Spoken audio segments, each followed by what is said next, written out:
There's literally too many ways to list. We've painted a house for an elderly woman that was 3 stories tall, including the attic. It was a huge house that we were able to paint. We built a house with Habitat for Humanity. We've taught tech classes to young girls, to Girl Scouts. We built a website last year for Feed Our Flock, a local food pantry, which basically 2 moms started because they saw a need in their town and they didn't have any funding for a website. So they just had a makeshift little rinky-dinky website that was rough, and we were able to go in and make something beautiful for them. So just so many different ways that we've been able to give back and help people in our community. Not only are we making a difference, but everywhere we go, we hear people say, "Oh, Sajetti, I've worked with them before," or "Sajetti, what do you guys do?" I remember being down at the Ronald McDonald House, serving meals to families as their children were across the street at the Cincinnati Children's Hospital, and they would just thank us profusely, and our sign was up, Sajetti, and people would say, "Oh, thank you so much, I've worked with Sajetti before," or "Can you tell me about Sajetti?" And we'd be able to share what we do and who we are, and then they got to see in action us already giving back to the community, which, what a great first impression, right? So just really shows who Sajetti is, and we've made a really huge impact in our community. I can't wait to see what we do next. It's hard. I really thought about this for a long time because it's hard to pick one.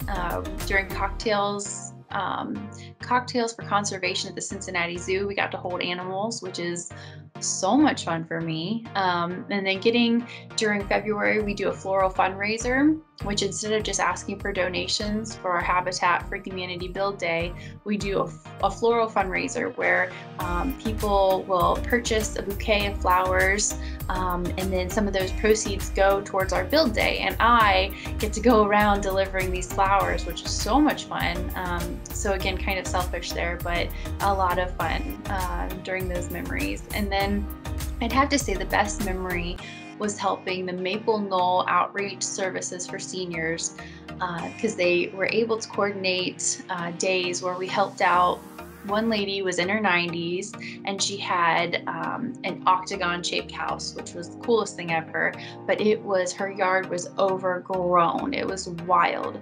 And we spent hours trimming and getting sticks and mowing and just fine-tuning her yard. And we have before and after pictures that just made a world of difference for her.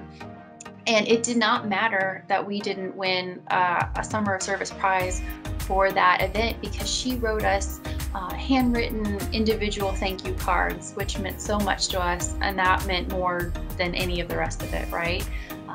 One lady was around 85, and we were able to teach her about her laptop. We were able to set up antivirus software on her laptop, and she even contacted me a year later because her computer was upgrading to Windows 10. I think Windows 7 was going away, something like that, and I went down to help her and explain things to her, and she made lunch for me, and we got to talk. And so things like that, those lasting impacts, those individual impacts are the best memories to me. I love teaching young girls about programming. I personally am in love with front-end development. So anything with the user experience, I love the details, the aspects of an application that visually pleases the user. A lot of the old applications I've worked on, the functionality is pretty sound, but there's so many UI bugs, user interface bugs, that I get to go around and squash. And that's so much fun. So getting to show young girls, especially at that middle school level where a lot of them will fall off from any interest in an IT career, showing them that it's fun and feasible, and opening them up to that HTML, CSS, JavaScript, getting them a taste for that and showing them how much they can enjoy working in this field. I love teaching young ones from that aspect, so that's really enjoyable.